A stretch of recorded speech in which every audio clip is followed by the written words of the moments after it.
শ্রীকৃষ্ণ চৈতন্য মহাপ্রভু।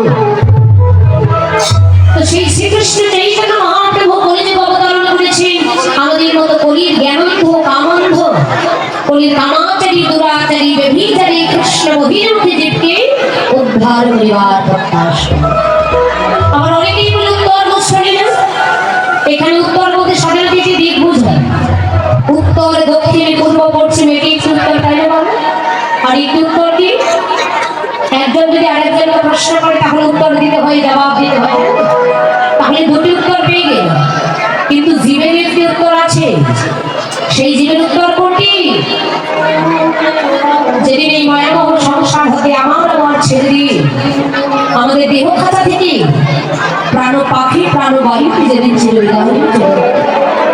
এই এত সুন্দর দিকের জায়গা যেদিন তোমার মায়ার ঘরে হবে না, মায়ার ঘর থেকে বাহির করে ওই তুলসী তলায় উত্তর দিকে শোয়াই দিয়ে চার বন্ধু কাঁধে করে যখন শ্মশানে নিয়ে যাবে, বদলে বলে বলো হরি বলো হরি বলো হরি, সেদিন আমাদের প্রত্যেকটা জীবন উত্তর হয়ে যাবে। তুলসী উত্তর বুঝতে না আসলে তুলসীকে বহু সত্যি কাটে না, আমরা বৃন্দাবনে আসলে করবো সকলে চিত্তরে বিষয় আস্বাদন করবে, প্রেমছে বাবারিকে জয় ধরি করবে আর মায়ের কোনো ধরি, কেমন কথা নয়, সকলে প্রেম আস্বাদন করবো, সবাই চিত্তরে বিষয় আত্মসমর্পণ করে নিতাই বহু আনন্দে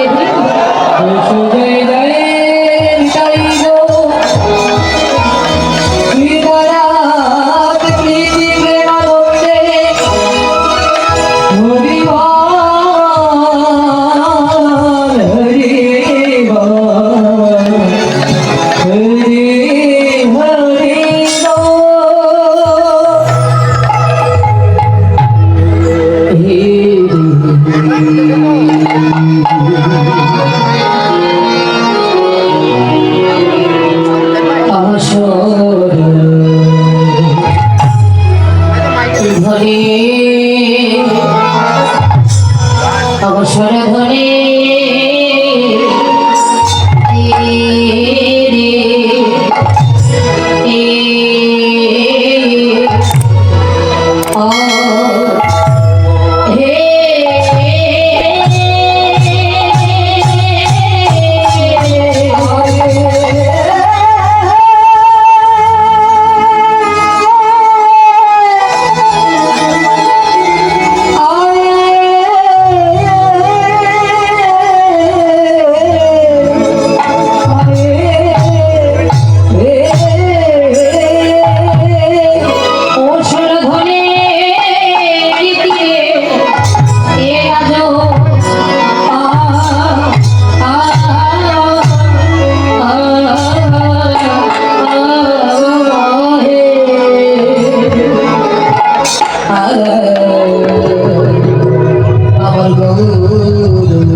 আমার গৌরকে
দেখো গৌরকে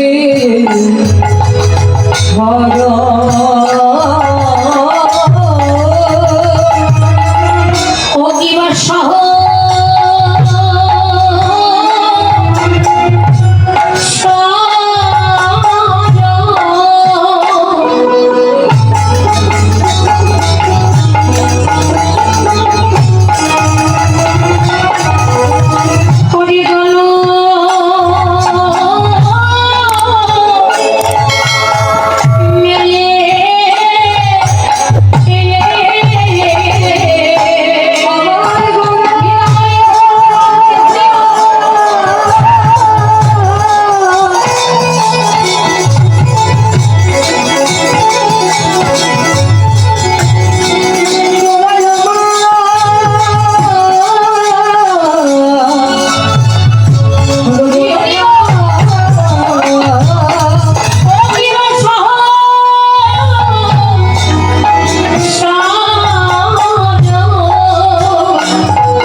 বসুন, অনেকেই দেখুন কত কষ্ট করে দাঁড়িয়ে আছে।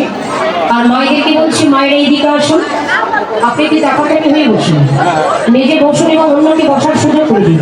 বাইরে অনেকেই দাঁড়িয়ে আছেন যে ভিতরে আসতে পারছেন। মায়ের এই দিকে তাকিয়ে আসুন, আসুন এদিকে আসুন। সকল ভক্তদের নিবেদন আপনাদের বিশৃঙ্খলা সৃষ্টি করবেন। এত কষ্ট করে এখানে এসেছি, আপনার নিজের শুনবেন এবং অন্যকে শোনার ব্যবস্থা করে দিবেন, নিজে কৃপা করে বলবেন এবং অন্যকে বসার সুযোগ করে দেবেন। এর থেকে ধর্ম আর কিছু হয় না। এবং সকল ভক্তদের আরো একটি নিবেদন আমি কমিটি দাদাদের পক্ষ থেকে সকল ভক্তদের নিবেদন করে বলছি, এই মহতি হরিবাসের জন্য আপনাদের মাঝে ভক্ত সেবা নিমিত্ত হয়তো তারা কিছু মাধুকরী করতে যাবে। আপনারা যেটা করেন কৃপা করে দাঁড় করবেন, কোনো কথা বলবেন না, যাতে কীর্তনে কোনো ব্যাঘাত সৃষ্টি না হয়। কেমন প্রণামী করে নেয় গৌরী বল আমরা ফিরে আসবো কীর্তনে, কথা বলবেন। শ্রীধাম নবদ্বীপ ধাম শিয়াল গৌর সুন্দর আমার সচি ময় রাধারানীর পড়া এই অনন্ত কৌটি জীবের নয়ন মৌটি দৈরতা যদি যাওয়ারি যদি পায় না, ধেরি যাওয়ারি ধেরি পায় না, সাধু যাওয়ারি সাধু না।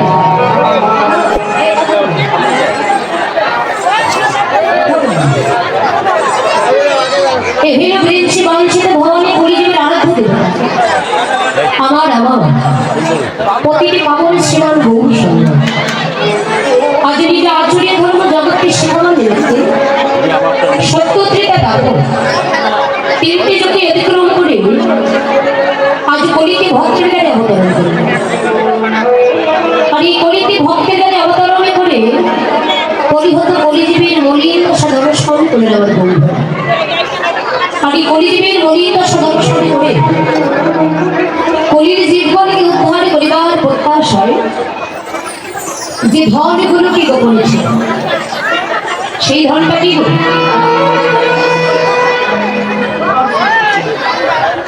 যে ধনগুলোকে গোপনে ছিল সেই ধনটা কি মধুমাখ হরিনাম কৃষ্ণ গোলকের গোপন ধন কে নিয়ে এলেন শ্রীমান মহাপ্রভু। কার জন্য নিয়ে এলেন? একমাত্র আমাদের মতো প্রতিটি পবন দয়াল, আমাদের মতো এই যে প্রতিটি পবন দয়াল হলেন আমাদের মতো অজ্ঞান পাপাঞ্চল দুরাচার কৃষ্ণ অভিমুখী জীবদেরকে উদ্ধার করিবার প্রত্যাশা গোলকের গোপন ধনে কৃপা করে ভগবান নিজেই নিয়ে এসে জাতির বিচার করলেন। কে ধনী কে গরিব, কে হিন্দু কে মুসলিম, কে ব্রাহ্মণ কে চন্দাল কে চামার কে মুছে, আমরা জাতির বিচার করি। তাই না? আমরা আজ পর্যন্ত বলি নিজ জাত এখান থেকে চলে গেলে একটু গঙ্গা জল ছিটাইয়ে দাও, কিন্তু আমার মহাপ্রভু কোনো জাতির বিচার করলেন না। যাকে পেয়েছিলেন তার হাতে ধরে, যাকে পেয়েছিলেন তার পায়ে ধরে মধুমাখা নাম বিতরণ করছেন। কেন? এই কলিযুগে একটাই সম্বল, হরের নামই বকে বলো, হরের নাম হরের নাম হরের নামই বকে বলো বলো নাচতে নাচতে নাচতে এই কলিহতজি এই কলিযুগে তোমাদের শিরোনাম করতে সার্থক। এই মহামন্ত্র নাম বিনা তোমাদের আর কোনো গতি নেই, গতি নেই, গতি নেই। কেন? সত্যযুগে ছিল ধ্যান তপস্যা, সত্যযুগে মানুষের কর্ম ছিল 1 লক্ষ বছর ধ্যান তপস্যা করে সাধনা করে তারা ভগবানের কৃপা লাভ করেছিল।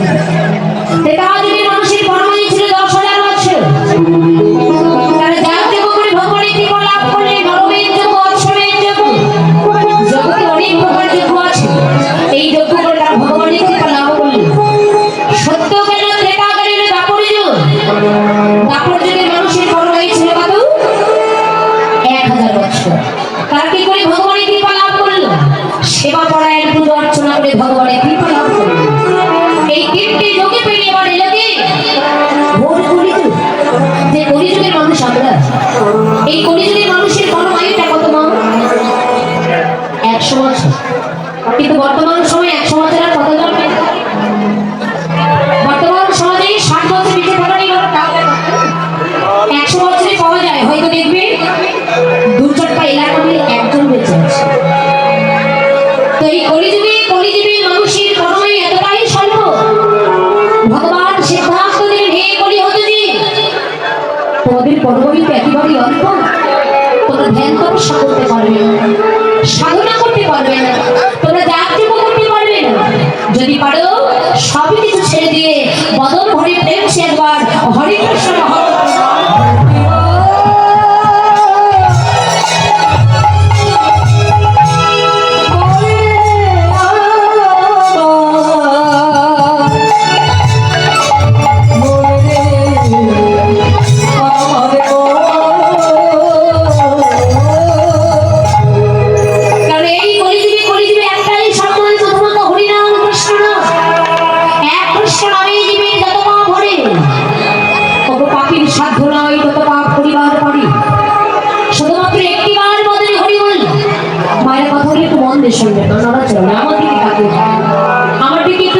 লেগে যাবে।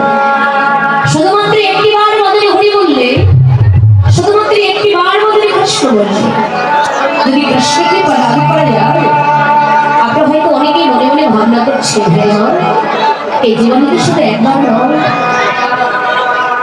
জীবনে আমরা এতবার হরিনাম করছি, এতবার কৃষ্ণ নাম করছি, ওই তথাপি তো হরিনাম পাচ্ছে, তথাপি তো নামের কোনো হচ্ছে। এবং ভগবানের কৃপা লাভ করে কিন্তু এতটা সহজ নয়। ভগবানের কৃপা লাভ করতে হলে জীবনে থেকে অনেক অনেক কষ্ট করতে হবে। দেখুন মায়েদের শেষে কাজ হলো রান্না বান্না। ও মাসি, এটা মনে করেন আজকে আপনারা খুব সুন্দর একটা তরকারি রান্না করেছেন, ওই তরকারিতে রান্নার আগে প্রচুর পরিমাণে সব দেওয়া হয়েছে, কিন্তু ভুলবশত ওই তরকারিতে লবণ দেওয়া হয়। তরকারিটা খাওয়ার উপযুক্ত হবে, তরকারিতে লবণ না দিলে যেমন তরকারিটা খাওয়ার উপযুক্ত হয় না, তেমনি তত্ত্বদর্শী কলম থেকে ভেঙে করে হতে যে তোমরা যে হরি নাম করছো, তোমরা যে কৃষ্ণ নাম করছো, ওই নামে যতক্ষণ পর্যন্ত তোমাদের প্রেম আসে, ওই নামে যতক্ষণ পর্যন্ত হৃদয়ে ভক্তি হৃদয় হয়নি, ততক্ষণ পর্যন্ত নামের কৃপা হবে না, হরির কৃপা হবে। এই যে বাবা এখানে কীর্তন হচ্ছে, এই যে এখানে কীর্তন হচ্ছে বলে সে সকাল থেকে এখানে বসে আছেন, কষ্ট করে বসে থাকতে থাকতে হাঁটুতে ব্যথা হয়ে গেল, তথাপি আমার নামের কৃপা, ওই বসে থাকার কোনো মূল্য নেই। আপনি যে সময়টুকু এখানে বসে থেকে হরি কথা কৃষ্ণ কথা শ্রবণ করবে, যে সময়টুকু আপনি শুনবে, ওই সময়টুকু যদি একবার আপনি শোনার মতো শুনতে এতেই কিন্তু কৃপা হবে। ভগবানকে সারা যখন ডাকছে কৃপা হলো না, ওই ডাকাতে কোনো মূল্য নেই। আপনি যে সময়টুকু ভগবানকে ডাকবে, ওই সময়টুকু যদি একটু ডাকাতে ভগবানকে সবাই ভালোবাসে, কে না ভালোবাসে? জগতের প্রতিটা মানুষ ভগবানকে ভালোবাসে, কিন্তু ভালোবাসতে হবে ভালোবাসার মতো ভালোবাসা। জগতে কতজন আছে যে ভগবানকে ভালোবাসার মতো ভালোবাসতে? আমাদের ভালোবাসাটা এমনই, হে ভগবান যদি তুমি কিছু দাও তবে তোমার কিছু দেব। আমাদের ভালোবাসাটা এমন, আমাদের যাওয়াটা এমন, যদি কিছু দাও তবে তোমার কিছু কি দেয়নি, অন্যরা তোমাদের শুধু নিজের দেহটাকে দিতে চাই। কত করুণার সাগর, কত দয়ার সাগর, কত করুণা করে, কতটা কৃপা করে যে আমাদের মানব দেহ তৈরি করেছে, এই যে আমাদের দেহ তৈরি করেছে, যে দেহ একমাত্র ভজনে যোগ্য দেহ, সে দেহ তো তার সেবায় লাগাতে পারলো, কিন্তু ভগবানের কৃপা করে যে আমাদের এত সুন্দর দেহ দিলে, ওই এই দেহের বিনিময়ে এত পর্যন্ত দেহ ভগবানকে আমরা এতটুকু কিছু দিতে পারলাম। কি দেবো বাবা বলে আমাদের কি ভগবানকে দেওয়ার যারা গৌররাগী, যারা গৌররসী ভক্ত, এই জগতের মধ্যে যারা নিষ্কিঞ্চন বৈষ্ণব, যারা ভগবানের সংসার করে, তারা সবাই ঠাকুর ঘুরে বসে একটা বাক্যই বলে না চাই যে তোমার কাছে অনেক কিছু পেয়েছে, কিন্তু তোমাকে যে দেব দেওয়ার মধ্যে কোনো সামর্থ্য নেই। এই জগতে যা আছে সকলই তোমার,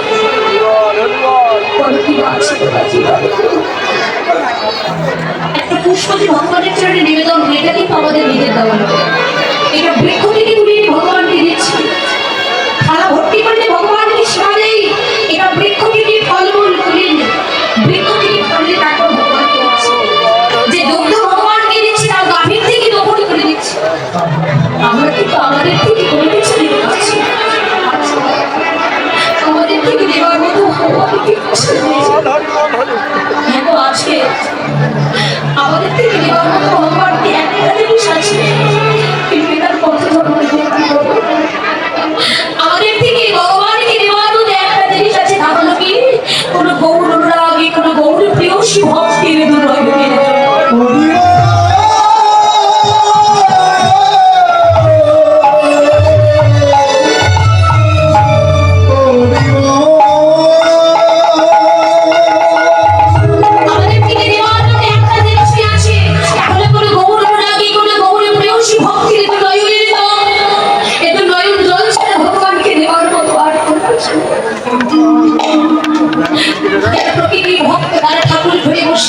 হাতে দোলার করলে প্রভুর নয়নের দিকে নয়ন দিয়ে থাকতে থাকতে বলে দয়াময় আবার হয়ে গেছে সঙ্গে একটু কমাই দয়াময় বলো কি আছে কি আছে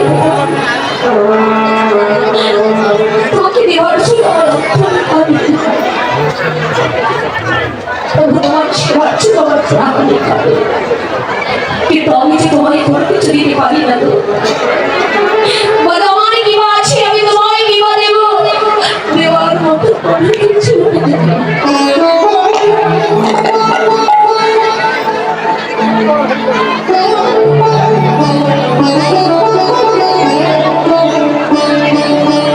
যারা কিছু দিতে পারে না ঠাকুর ঘরে বসে হাতে জল ভরলে প্রভুর নয়নের দিকে নয়ন দিয়ে থাকতে থাকতে যদি ওই ভক্তের অন্তরে কাছে ভক্তের নামের গুলো যদি কোনো ভক্তির অন্তরে কাঁদে নামের গুলো যদি কোনো ভক্তির প্রাণী কাঁদে সেই ভক্ত চেয়ার দু নয়নে জল ধরে রাখতে পারে লাগে না কোনো ভক্ত লাগে না কোনো যন্ত্র লাগে না কোনো আশ্রয় কোনো কিছু লাগে না ভগবান বলে রে করি হতজি জগতের কোনো ভক্ত যদি একবার তুই নয়নের জলে ভক্ত প্লাবিত করে যদি একবার সেবা দিতে পারে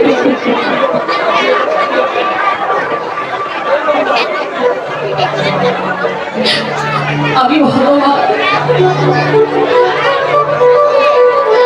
সেই ভক্ত চরণের দাস আমি নিজেই হই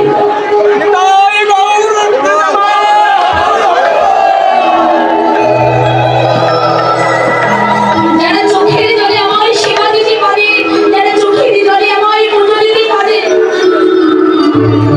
সেই ভক্তকে আমার চরণে দাস করে